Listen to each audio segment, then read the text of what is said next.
Hey, this is Lorianne Cunningham, music health coach, and welcome to this special edition of the Health Sounds Revolution podcast. And I have asked Wendy Bunnell to come and share her story. I like to invite people onto this podcast that has something to share that will inspire you and motivate you, because I believe that our bodies, our physical, mental, emotional, and spiritual bodies are like unique symphonies, and we all have our personal instruments that need to be fine-tuned to what gives us our greatest health and well-being. And so I have invited many different guests here, and Wendy is one of them, to come and share, to help you, inspire you to help fine-tune your personal symphony. So let me tell you a little bit about Wendy. Wendy Bunnell is a mentor, presenter, author, and confident coach. She is CEO of Critical to Confidence, and that's the number 2, Critical to Confidence, which helps individuals learn to raise their personal value so they can form the life, income, business, and relationships they have always dreamt about, but never knew how to create. Wendy has the unique gift of helping people find personal and professional roadblocks and reconnect people to themselves, their higher power. And as a result, her clients see a dramatic increase in personal happiness and income level. Wendy is also the driving force behind the book and movement, Success Through Failing, recruiting 24 other powerful and inspiring women who are combining forces to change the hearts and minds of thousands of women. So even with all of her busy endeavors, which she has a lot, her family is the front runner in her life and includes 6 children and 8 grandchildren, which you do not look like a grandma. Oh, you're so sweet. Welcome, Wendy. Thank you so much for agreeing to do this interview and being a part of this revolution. And I would just like to welcome you for taking time. Thank you. I'm so excited to be here. I love to talk about helping others improve their lives. And so when you reached out to me, it absolutely connected with me. I thought, of course I would do this. So thank you for inviting me. Wonderful, wonderful. So I want to go a little bit into your story. Okay. How did you become a confident coach? And then what does that mean exactly? Okay. Confidence, if we clarify that meaning, right? So confidence, when we're confident in a product, we believe they're going to work the way that they've been advertised. We believe, we have confidence, we trust, we have trust in that product to do what it's supposed to do, right? So we're confident that it's going to work. So when we take that term and turn it around to ourselves and we consider self-confidence, it's trusting ourselves, having faith in ourselves. Okay. Understanding our purpose and our strengths and honoring that part of us. And so truthfully, how did I become one? I believe, our weaknesses can become our strengths and our mess can be our message, right? We've all heard that our mess can be, and in my case, that's absolutely 100% correct. There were many, if you look at my life and all of the things that I've experienced and gone through, there was a very big chunk of my life that I didn't feel confidence. I didn't trust myself. I didn't have the faith in who I was. I didn't really even know what my strengths and my purpose and all of those things were. And as a result, even though I always have been pretty good at putting this smile and kind of appearing to be confident, at the end, there were so many negative voices going in my head, and I didn't really truly understand how much it was impacting me until I started to become an entrepreneur. I had this yearning to become an entrepreneur. I wanted to go out on my own. I felt this need, this calling to do something different than the traditional 8-to-5 workplace that I had done for a long time. And even though I excelled in some of my 8-to-5 jobs, I felt very stifled, like I couldn't create. I couldn't do what I was really supposed to do. So when I took that leap of faith into being an entrepreneur and starting my own businesses, I realized that I kept hitting this invisible glass ceiling. I could see where I wanted to go. I had this vision board with all these great things on them. And sometimes I would reach things and I'd take them down. But oftentimes the big ones, the big things that I was really going for, I always felt like I would hit this block, like I could reach a certain amount of success and then I was done and it was over and we would start on a new goal. And I at some point I got so discouraged and realized I've got to learn to get out of my own way. I've got to learn how to be my best advocate instead of my worst enemy. And, right? Right, yeah. So, truthfully, it was a series of lots of different personal tragedies in my life that got me to a point where I learned some lessons, some beautiful lessons that were great blessings through those huge pivotal moments in my life, and taught me what I needed to do in order to change things in my life. A lot of that came through mentors and going to trainings and partnering with other people who already knew how to go down this path. So, but a lot of it was inspiration and just teaching moments through those really difficult and dark times in my life. Those were the moments that inspiration came and I was able to understand and learn how to get to the next level. And when I did, and I'm sure I think people can understand and realize this, your external world is a direct reflection of what's going on internally, yes. Right?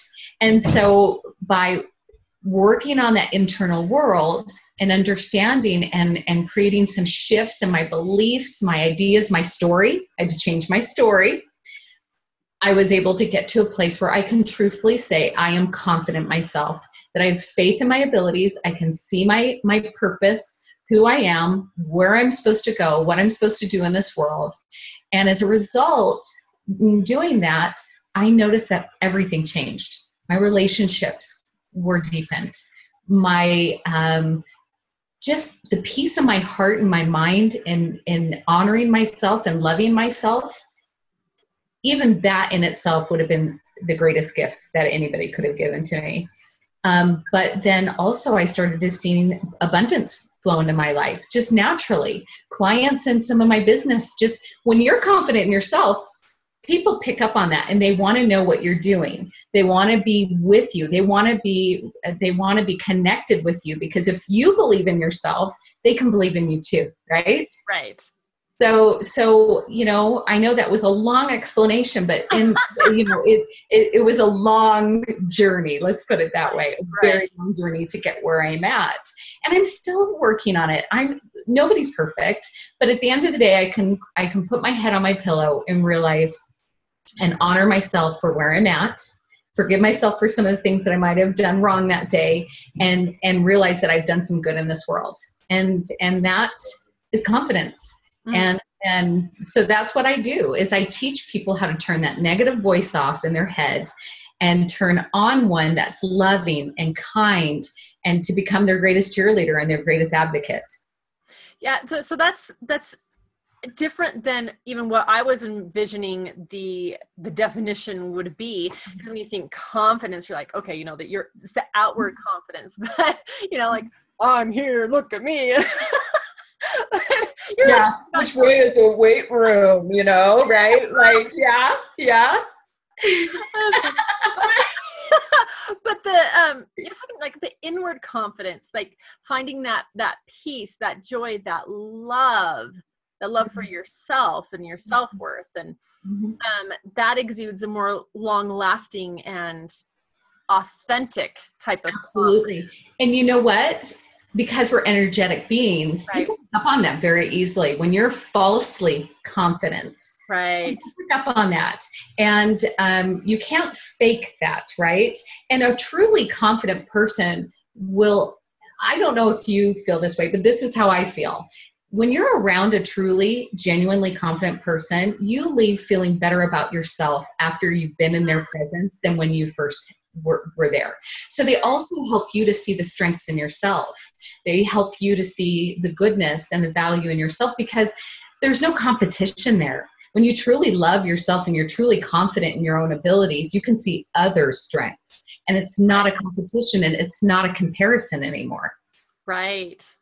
Yeah, I totally, completely agree. And I think that a lot of the listeners of this podcast will also be able to resonate with that. I have a lot of entrepreneurs and coaches who follow what I do, and, we're friends and everything. And so I love how you shared your journey, your process, and how being an entrepreneur kind of brought all that up. I've experienced that for myself. Like, really, honestly, I heard this at the very beginning, start of my entrepreneurial journey.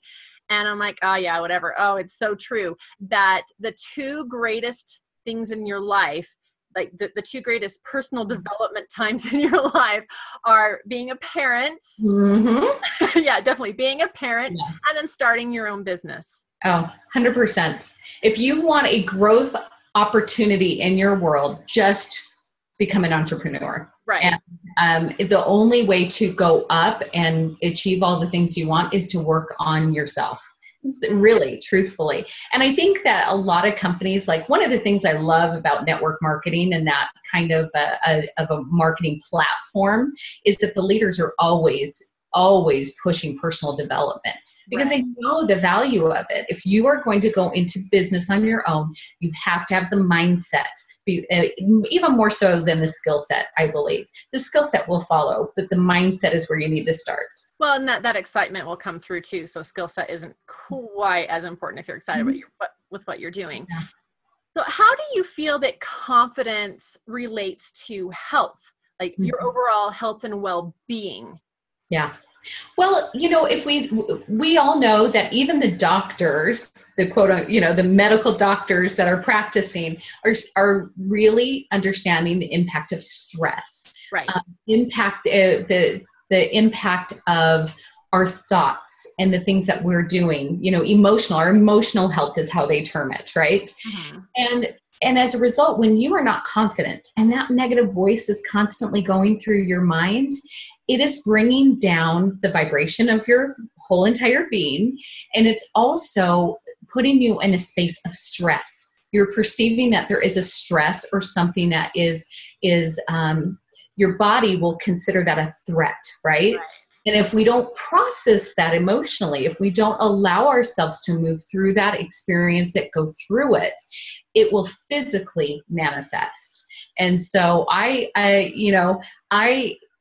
just talked to someone just the other day that shared their story with me, and she was the picture perfect setup of the worldly view of success, because we were talking about success through failing, part of the theme of my book.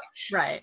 And she said, I had the mansion, I had the Mercedes-Benz in the driveway, I had the picture perfect children, and that all were very talented, and so all those things were present in my life.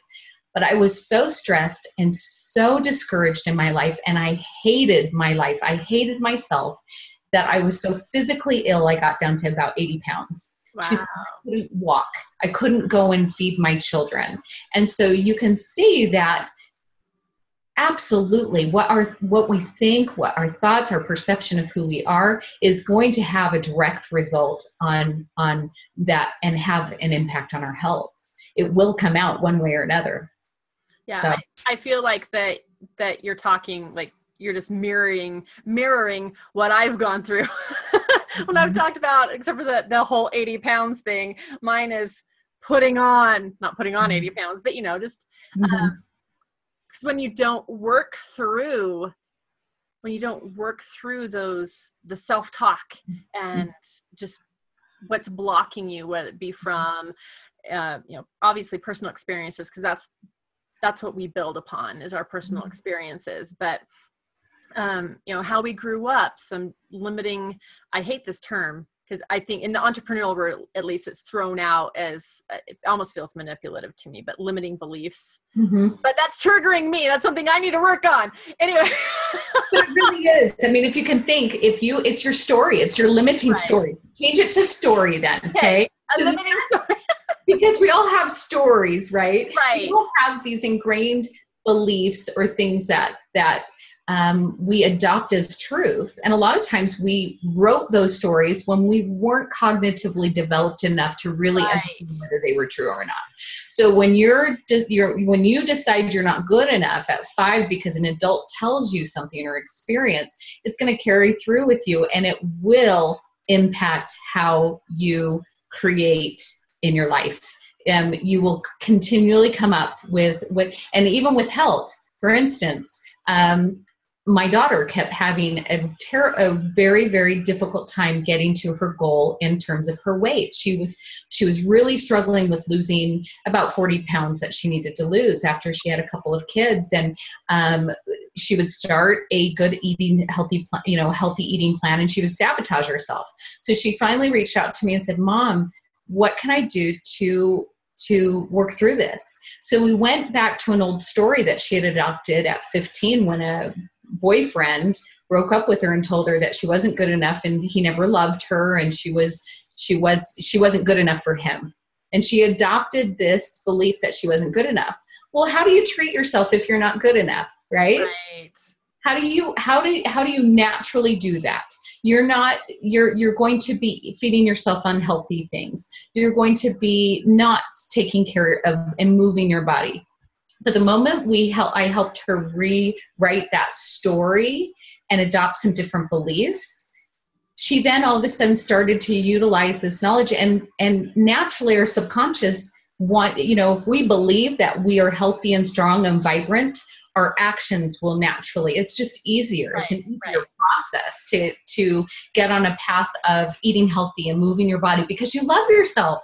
When you love yourself, you want to treat yourself right. Right? Yeah. Yeah. And so it has nothing to do with willpower, because willpower doesn't work. No. Yeah. No. And I love it that you've changed it from beliefs to stories. For me. No, I agree. There are some overused terms in the industry overall. Yeah, there really, really is. But see, that's a perfect example of how, you're so in tune with when you're talking to somebody with what they need to hear from you. Mm-hmm. And like, you just coached me just a little bit right there. I felt that it was, I'm like, okay, a story, we can always change our stories. But it's just like, it's like hard term. This is what I believe. I know Tony Robbins teaches that I'm probably going to butcher this, but that, our beliefs are our core, and it's what we act upon and everything. But a story. Yeah. You can change a story, can't you? You can get your little eraser out and you can erase it and you can rewrite it. Yep. Because wouldn't it be a really discouraging fact if we could never go through our beliefs? Like, our beliefs were there forever and ever and ever. They could never be changed. That means that we could never really change. We could never really improve, right? Right. So I do believe that there is room to change those. There are lots of different techniques. I just happen to use one. Yeah. Exactly. The whole, the song was going through my head is a Natasha Bedingfield, Unwritten. That's one of my power songs. I am unwritten. I love that song. It's awesome. We can write our stories. Like, exactly, we can. We use this one thing, and I love that too. Like, there's so many different techniques, and one of the things that I do is through meditation, sound, like therapies, essentially. And I'm not a therapist, so legally I cannot say that I'm a therapist, but I use sound vibrational, sound vibration to help release and to give release and escape from those emotions, and guided meditations, and like that. That's really a lot of what's in my tool bag that I help people with. I love it. And I have had the pleasure of enjoying some of those and know the power of what you have produced. So it's been so we can learn from each other, Loria. Oh no, absolutely. Absolutely. So we've talked some already on how confidence can help in terms of your business, but is there anything else you'd like to add on how confidence can help increase business? I think that we did kind of we went over it, but just to reiterate, that when you are feeling in that place of confidence in who you are, there is one other reason why it will help, is because as we get confident in our abilities, we will hone in on those God-given abilities and talents that we all possess. Mm-hmm. And I'll give you a quick little snippet of how this worked in my life. I was, I have one of my entrepreneurial journeys was in network marketing. And so I started my business at the same time as another girl, and we kind of both skyrocketed. And we were both kind of going through the same ranks and the same income level. And then I hit that glass ceiling that I typically would. And she kept skyrocketing all the way to the top. And so I would call her all the time and say, what are you doing? What are you doing differently? Well, she was utilizing social marketing a lot. That was her primary platform. That's how she built her business, was through webinars and through social media and websites and all of those things. That was not my skill set. Okay, that was not my skill set. But because I looked at her and went, oh, well, that's the way you do it. In order for me to break through my glass ceiling, so to speak, I've got to do it her way. So I took the time and I spent an enormous, and when I talk about enormous, an enormous amount of time and effort to launch myself online. But it wasn't my skill set, and I wasn't paying experts to help me with it, which is, you can do that. I didn't do that. And what ended up happening in a nutshell was my business did this during that time. For a year, I'm concentrating on this because I wanted to go where she was. And that obviously was the way to go. Right. And yet mine went down like this. And the reason is because I kept comparing my weaknesses with her strengths, and which is never fair. Right? It's never fair. Comparison it's just a trap that we have. And so I utilized, the fact is if I would have continued to build my business using my God-given abilities and my strengths, as I know how to fully utilize, mine is connecting, presenting, teaching, being in front of people. Mine wasn't social marketing, right? And so having the confidence and understanding what my true abilities were made all the difference in my business. And clients just kind of naturally come into my business, whether it's my coaching and mentoring business, or whether it's my real estate business, or whether it's, my network marketing business is something that I'm putting more focus on. My other two businesses, I've made a conscious choice that I've learned a lot from those businesses, and now I'm going this other direction. But any business that you're in, if you will utilize those God-given strengths that you have, things will skyrocket. You don't have to imitate someone else and what they're doing. Exactly. So I completely agree. That's one of the reasons why I'm doing these interviews, because one of my strengths is a deep connection. Yes. Getting down to the heart of the matter. And I thrive on that. Yeah. So anyway. I love it. And, coming to terms, quote unquote, with it, that sounds negative, and I don't want that to come across negative. But really owning who you are at your core, what you love, what makes you shine, those are your strengths. Yeah. Absolutely. And it doesn't matter what other people say that you should be doing or anything like that. And I think that there's that comparison that's happening, and a lot of times we do it subconsciously too. And if you're not aware that that's happening, then it knocks your self-worth. So Absolutely. you're just really being aware that it's happening and going, you know what, that's working for her. Yeah. She is absolutely loving this. She's doing terrific at it. Yeah. But you know what? I don't want to do it that way. It stresses me out. It gets me frustrated, all these things. And so I'm going to do it this way. Yeah. So I think that really coming to terms with that and being okay that that's how things are, that's where your gifts are. Absolutely.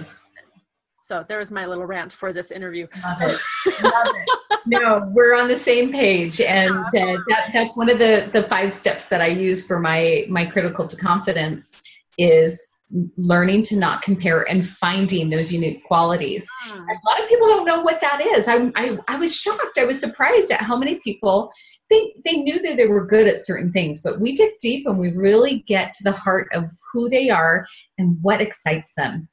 You know, so that when they're doing their business, they wake up and they're excited to start it because it's something they love to do. They're utilizing those skills to wake up and whatever goal it is that they are wanting to achieve, they can concentrate on getting there by utilizing those abilities that they have.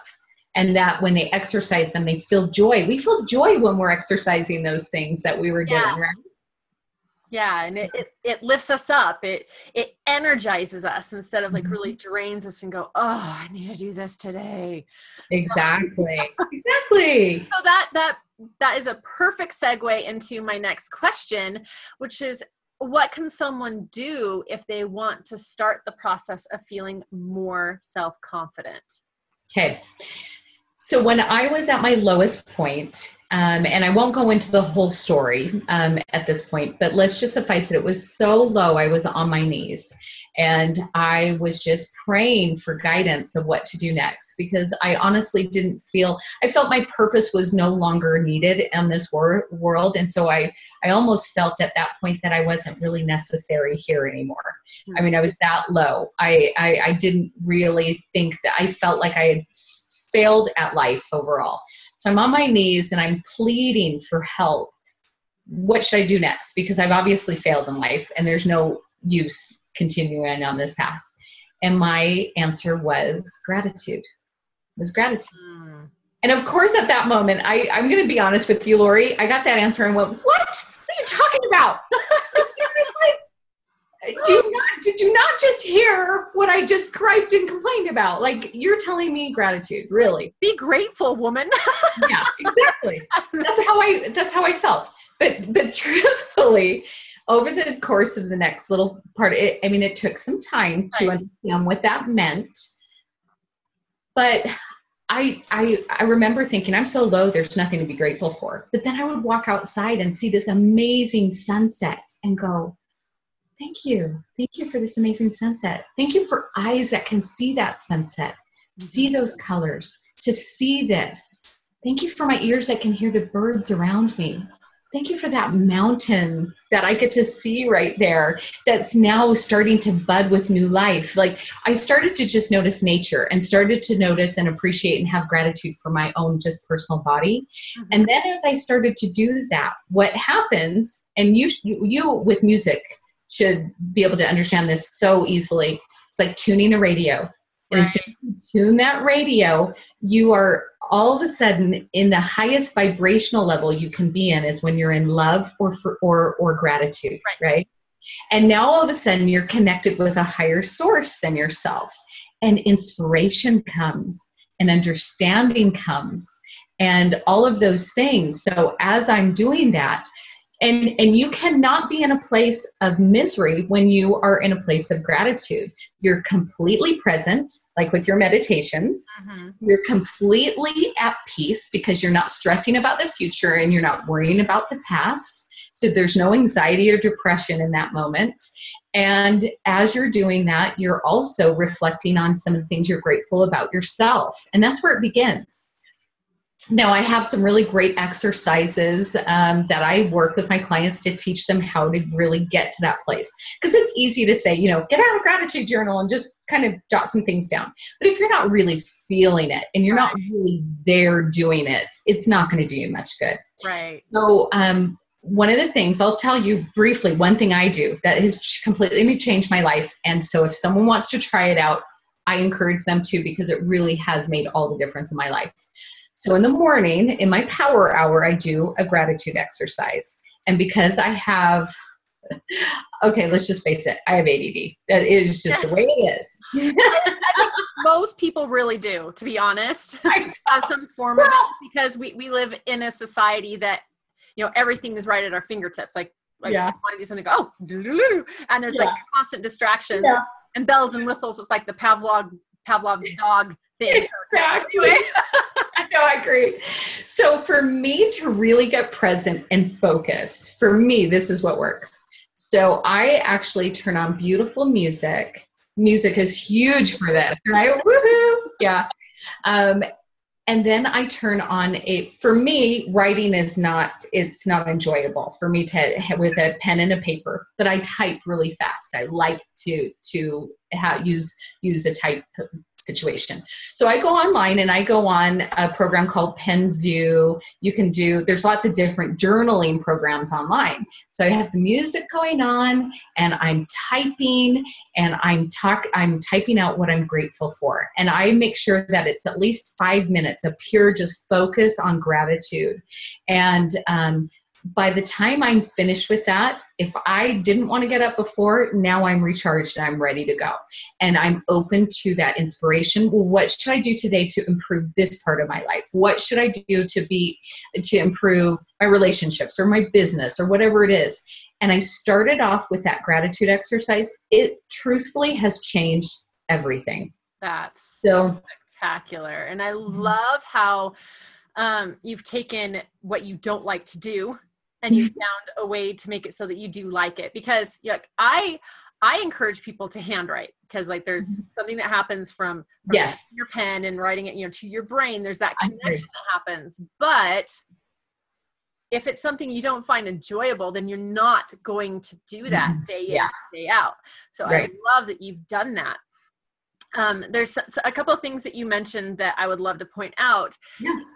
I don't remember exactly what you said, but you mentioned that it took you time. And it does. Yes. It was that time to me, and it was a while. Mm-hmm. Yeah, it takes time. And we live in a time where, again, everything that we expect immediate results. Mm-hmm. And sometimes we don't have those immediate results. And so we get really frustrated and even more depressed, or, whatever it is that we're going through. But, just be patient and gentle on yourself and realize that it could potentially take a long time. If I'm 39 right now, so I have 39 years of stories under my belt. Yes. And it's not going to take 1 week to completely rewrite those stories. Yeah. So, just taking that time, there's no instantaneous gratification. There we go. We're in the right place. Yeah. You can't have instantaneous gratitude. But I can promise that when you are in true state of gratitude, you will feel that peace in your heart. So that is something I can promise immediate results on. Now, whether or not you're going to get inspiration, all of these things I'm talking about, you're right. It's like a muscle. You have to practice it. So it's not something that maybe if you don't get it the first go around, there's nothing wrong with you. Right. You have to go through the steps to learn and to get on that journey of self-improvement. Right. And we're rewiring our brain and the pathways. My cats are fighting in the background right now. Oh, I love it.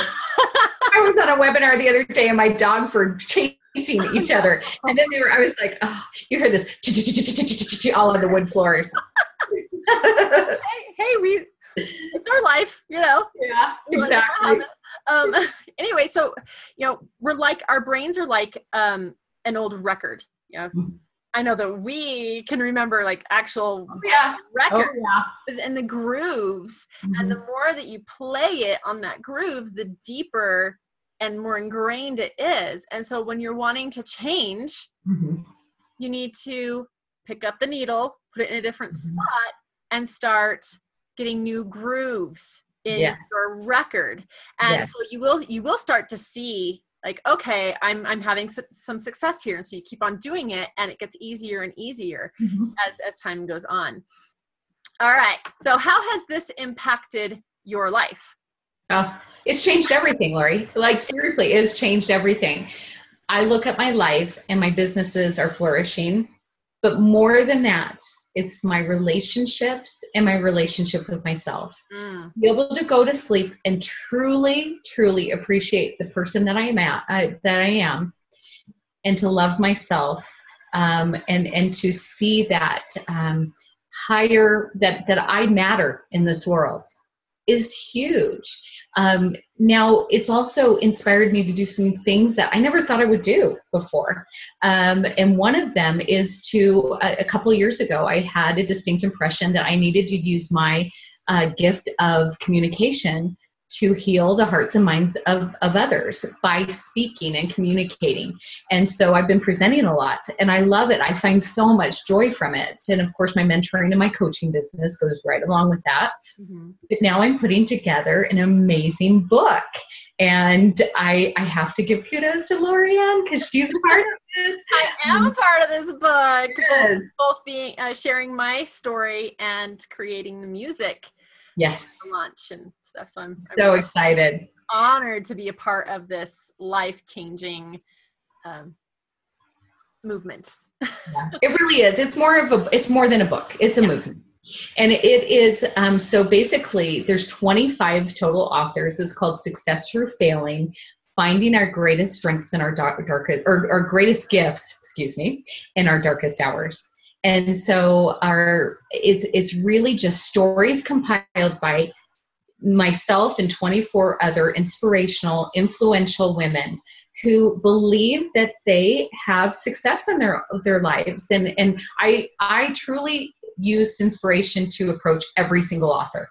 So every author was meant to be in this book, and they are sharing their stories because every person that I know of that has success in their life, or they perceive that they have success in their life, has had failures along the way. They have had to go learn through these obstacles and these blocks that are placed in their life to get where they're at. And so they define them differently than someone that says, oh, I better not do that. I just, I fell on my face. Maybe this isn't what I should be doing because, I just made a fool out of myself. I'm not going to do this anymore. Right. And they just give up. And so, this book is really about inspiring others to keep working. If they feel inspired to meet a goal in their life, once they solidify that and have that as something that they want to create, it doesn't stop when we get to resistance and to quote unquote failures. And my other purpose was to redefine failure and success, because success is very different for me now than it was when I was 18 years old. It's a very different look. Failure is a beautiful blessing in my life that teaches me what I need to learn to get to the next level in my life. Failure is not a negative thing in my life. And I know the other 24 women understand the value and the beauty of failing. Yeah. So my definition of success has changed in the 4 years that I've been an entrepreneur as well. Yeah. In this particular entrepreneurial business. It has changed quite a bit, and it's given me a lot more self-fulfillment and peace instead of what the world views as success. And I feel like I'm very successful. So you are. Thank you. Yes, girl. I love that you're doing this, and to tell people, like, first with the book, when is it going to be out? Okay, so here's the deal. You guys need to follow all of the authors along the next 4-month journey. So go to facebook.com Success Through Failing book. Make sure that you like that page, and so you can follow and learn more about the authors and find out what they're doing and kind of follow their journey through this process. February 4th is the official launch date. We're going to be having a launch and kind of a breakout sessions with all of the authors in Utah. We'll be having that, even though not all the authors are from Utah. They're all over the country, all over the world, really. But we'll be bringing people here in the Utah area, even women from Kenya and Israel and Saudi Arabia, like all over the world. They're coming here and they're going to be celebrating the launch of this book and also sharing their stories live in person. But through that, make sure that you follow us. Make sure that you get your own copy of that book. We're going to start pre-selling it in January. 2017, by the way. Yes, 2017. Let's see. So, and we will, Oh, we also have an author website, Success Through Failing Book. So make sure that you check that out. We have a countdown there. We're going to be having a weekly newsletter if you want some ideas. Each author is going to take a turn, writing that newsletter, so you'll get different perspectives. And so you're just going to be growing and learning right along with as we go through this journey. So I love that vision. And again, I'm very honored to be a part of it. Yeah. Yeah. So, and Wendy has already agreed to come back on this podcast when the book is either launched or close to being launched, so we can talk a lot more about that, because it's a message that absolutely needs to be heard. And so I'm excited about that. So you've mentioned how people can find you for the book, but how else can people find more out about you? Okay, so I have a couple of websites that they can go to. wendybunnell.com, and my last name is spelled B as in boy, UNNELL.com, or critical, the number 2, confident.com. And so I would love for you to reach out to me if you want to have some feedback on your own personal journey. I love to hear from people. So don't feel like you can't reach out. All right. Perfect. So is there anything else that you would like to add before we close? Now, we've gone through so much. It's been chock full of inspiration and a few really helpful tips that I can't wait to get started on those as well. Is there anything else that you'd like to add? I think the only thing that I would like to state is that having confidence, people who are confident play and are part of this world. They participate in life. People that are not confident are sitting on the sidelines. And what I want to say is that every person has a purpose on this earth. They have a special reason for them to be here, and we need them to participate. We need them to be a part of this journey. And so it's time to start embracing themselves and participating, because we need them. And so I hope that there has been something during this conversation that has inspired someone to take that next step, or to just embrace who they are, whatever it is, wherever they're at.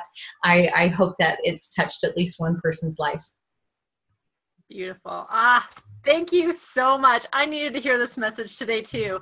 So if you want to reach out to Wendy, just the links will be down below in the video description or in the show notes.